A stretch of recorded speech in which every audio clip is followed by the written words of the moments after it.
waliwo ebintu ebyatandika ng'ebyolusaago era buli muntu naddala abo abali mu buyinza baali babinyoomerera wabula bwe tutuuse essaawa zino embeera ng'emaze okubeera nga egaga. Ampuliriza ebigambo bino bizze olunaku olw'ejjo okuva mu ggwanga erya Amerika okuviira ddala olunaku banka y'ensi yonna lwe yavaayo n'eteeka envumbo ku nsi Uganda ng'esinziira ku mwami Museveni enkola gy'akozesaamu ssente ezo n'engeri gye yasaayiningamu etteeka erikwatagana ku mukwano gw'ebikukujju. Kakati wulira ebigambo bino mukwano gwange ampuliriza era bw'oba obisubiddwa oyinza obutaddamu kubeera ng'obiwulira. Nkuleetedde vidiyo osooka okakase nti ensi egenze walala.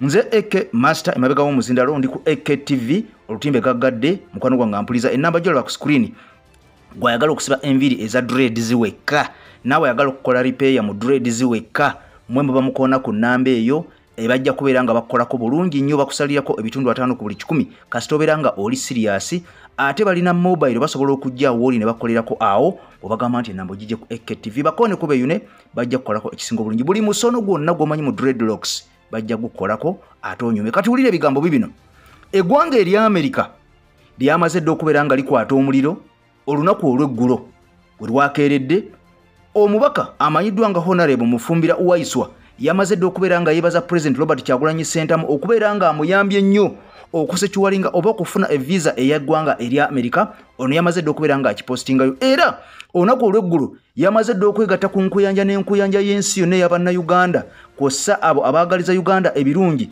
abazungu n'abaddugavu bava mawanga amalala okubeera nga beegasse wamu ne bagenda ku maka g'obukulembeze bw'eggwanga erya Amerika erimanyiddwa nga White House.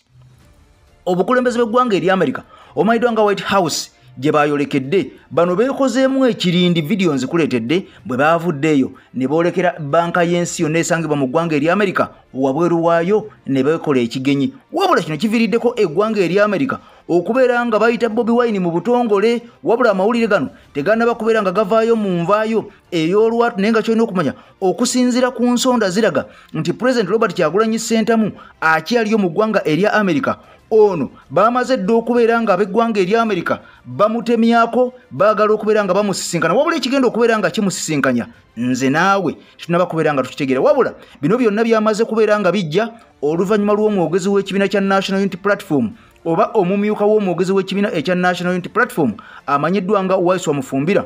Ono yamaze dde okubeera nga akulemberamu ttiimu y'Abannayuganda enkuyanja ne bagenda ne batandika okubeera nga beekalakaasa nga balaga obutali bumativu mu bigambo bye baayogedde. Ngenda kubeera nga mbikuwa mu maloboozi gaabwe osooka obeere ng'obiwulira bw'omala okubeera ng'obiwulira waliwo ebigambo ebirala bye ngenda okubeera nga nkutuusako munnanga mpuliriza era nga bikwatagana ku kwekalakaasa kuno. Lwaki Honorable Uwaiswa Mufumbiro yasobodde okubeera nga alinnya ennyonyi n'ayolekera eggwanga erya Amerika ne yeegatta mu kwekalakaasa kuno era n'abeera nga yakulembedde ye abaffe. Lwaki Oweekitiibwa nnyo Robert Kyagulanyi President w'eggwanga Uganda omulonde teyasobodde kubeera nga yeetaba mu kwekalakaasa kuno oba okulaga obutali bumativu kuno ng'ate mu ggwanga erya Amerika naye mwali. Kakati ebyo nabyo mbikuleetedde naye katusooke tuve mu vidiyo eno ey'Abannayuganda abatali bamativu abeekalakaasizza ekyaviiddeko President Robert Kyagulanyi Ssentamu okubeera nga ayitibwa gavumenti eya Amerika okusinziira ku nsonda ezeesigika. Tetumanyi ki kyagenda kubeera nga ayogera naye agenda kubeera nga asinkana ababede okuva mu gavumenti ey'eggwanga erya Amerika. Yes, tuli mu Washington, America, demonstrating nti Museveni alina otuviira. So tutambula wano ku White House tulabike nga tweyongerayo okuwulira abantu bano balekera okufandinga dictator. Batuyambeko omusajja agende sobole okutereeza ebintu byaffe.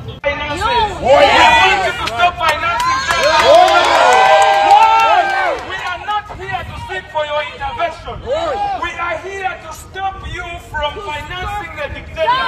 Yes. The citizens of Uganda can finance it. We want you to stop financing them. We are not here to seek for your intervention. We are here to stop you from financing the dictator. Yes. The citizens of Uganda can. Honorable Uwaiswa Mufumbiro mwenna nga bwe mumanyi nti ono omusajja teyeerya ntama era tasaza mu bigambo bye. Nkugambye nti ono y'omu ku Bannayuganda abatono ennyo era ababedde mu kibiina ekya National Unity Platform abasazeewo okubeera nga balinnya ennyonyi ayolekere eggwanga erya America asobole okubeera nga yeegatta ku bannayuganda enkuyanja kw'ossa abo abalumirirwa ensi Uganda ab'emikwano basobole okubeera nga batuusa message entuufu eri White House. Nkugambye nti bano okwekalakaasa kuno sinzigwa okwamenye n'emiti bakwolekeza bali eri ku street ne bagendera ddala paka ku maka g'obukulembeze b'eggwanga erya America obumanyiddwa nga White House. Kakati bano babadde boogera ebigambo nga biri waggulu nnyo nti stop funding, nga bano bategeeza eggwanga erya America, kubanga njagala omanye nti eggwanga erya America buli mwaka likwata ssente esoba mu biliyoni ennamba eya America ne ligisindika mu nsi Uganda basobole okubeera nga munnange bakola emirimu egy'enjawulo oba oliawo n'okutumbula embeera z'abantu kw'ossa okusitula obulamu bw'abantu okubeera mu mbeera ennungi mu nsi Uganda. Kakati nno bano Wayiso Mufumbiro ng'akulembedde ttiimu y'Abannayuganda abawangalira mu ggwanga erya America okwetoolola ebibuga byonna Washington, New York, New Jersey, California n'ebibuga ebirala nga Boston, bonna beegasse wamu ne babeera nga batambula mu sululu kwa moja ne boolekera amaka g'obukulembeze nkugambye White House ey'eggwanga erya America. Wabula bano bwe bavudde eyo basobodde okubeera nga beeyongerayo wali eri ku banka ey'ensi yonna eyamaze dde okubeera nga eteekako ennatti ku nsi Uganda okubeera nga bagiwa obuyambi. Kakati nno mu nsonga eno gwayagala okusiba dreads oba ayagala okukola repair, ennamba gy'ola ku screen yo yeeyo ekola ku nsonga eyo, munnange gikooneko bakubireko oba baweereza WhatsApp message bajja kukolako ku dreadlocks zokka gwayagala ozikola eza buli musono. Teweerabira nawe ayagala okukola repair bakusaleko ebitundu 5 ku buli 100 bwe bagamba nti ennamba ogijje ku EKTV. Kati bano bayolekedde wali eri ku banka y'ensi yonna nabo ne babategeeza nti wadde mu stoppings okubeera nga musindika obuyambi oba okuwola ensi Uganda, bannange ekintu kino situwagala mu kirowoozeeko mulundi gwakubiri ate kuddamu kujjawo nvumbe eyo kubeera nga mugijjawo ate muddemu okubeera nga musapootinga gavumenti ya Mwami Museveni. Kakati nno bino byonna ebigambo omukulu Honorable Wayiso Mufumbiro ye yakulembedde ttiimu y'Abannayuganda ne bagenda nga bawagira waggulu nti ssente zemuwa gavumenti ya Mwami Museveni ate azikozesa mu nkozesa embi ennyo ey'okunyigiriza Bannayuganda. Era nga bano bayongeddeko ne bagamba tebagenda kutuula butuuzi, tebagenda kuzingira mikono mabega nga balaba ensi Uganda eggwawo, nga balaba abaana ab'ensi Uganda batokomoka, kubanga bano bayongeddeko nga boolekedde wali eri ku kibiina ku kitebe ekya banka y'ensi yonna ne bategeeza nti ssente eziweebwa Mwami Museveni nnyingi azikozesa okubeera nga anyigiriza Bannayuganda, okubeera nga Bannayuganda bawambibwa, okubeera nga Bannayuganda ssente ezo ezandibayambye mu malwaliro eddagala teriteekebwamu, okubeera nga Bannayuganda oba oliawo abandisomye amasomero tegazimbibwa ate nga ssente ezo oba oliawo ziweerwa mu Uganda kubeera gavumenti ekola ku bintu ng'ebyo. Era ne bategeeza nti Bannayuganda bangi abafiira ddala omusujja olw'okubanga mu malwaliro eddagala teririiyo. Kakati ng'ate ensi eya America buli mwaka eteekawo ssente n'ezisindika mu ggwanga erya Uganda lizirwanyisa omusujja ogwo ogwa malaria. Abakazi abasinga bazaalira wansi oba oliawo amalwaliro agamu tegaliimu na bitanda, amalwaliro agasinga tegalina ambulensi. Bano nga balumiriza nti bw'oba otunuulidde mu Uganda ebiseera ebisinga ebimotoka ebyokulwana bye bisinga obungi, ate nga bino tebabikozesa mu nkozesa eryawo eyamba Munnayuganda wabula babikozesa kunyigiriza Munnayuganda oba oliawo omuntu owa wansi. Kati bano nga basaba eggwanga erya America ligendere ddala mu maaso kana kwe byakoze ekyokubeera nga bastopinze obuyambi okuva mu banka ey'ensi yonna si kye kiba kimala. Bongerereyo ddala n'obuyambi obulala badde bawa ensi Uganda oba mu bya kijaasi oba mu bya ssente oba okuyita abakungu ng'abo okubeera nga babaera babasomesa ensomesa ey'enjawulo okuyamba Bannayuganda. Bino byonna baasabye basobole okubeera nga babistopinga oba nga babiyimiriza okuva mu nsi Uganda. Naye nga munnanga mpuliza omukulu amayirwa nga Honorable Wayiso Mufumbiro ono nga yakulembedde ttiimu n'okubeera nga ayongeramu amaanyi n'okulaga Bannayuganda bali mu nsi eya America nti tebali bokka, nti nabo mu kwekalakaasa beegasseeko era bataddeko ettaffaali bo ng'abakulembeze oba ababede ab'ekibiina ekya National Platform oba abaripresentinga ekifaananyi ky'abantu Bannayuganda abawansi abanyigirizibwa. Kaakati nno omukulu Wayiso Mufumbiro yayongeddeko n'agamba tebagenda kukomawo, agenda kutalaga amawanga amalala mangi okubeera nga batwala mu maaso enkola eno ey'okugenda nga babuulira Abazungu nti obuyambi bwe muwa ensi Uganda buyambako buyambi Mwami Museveni ne gavumenti ye kubeera nga ate bongerako okunyigiriza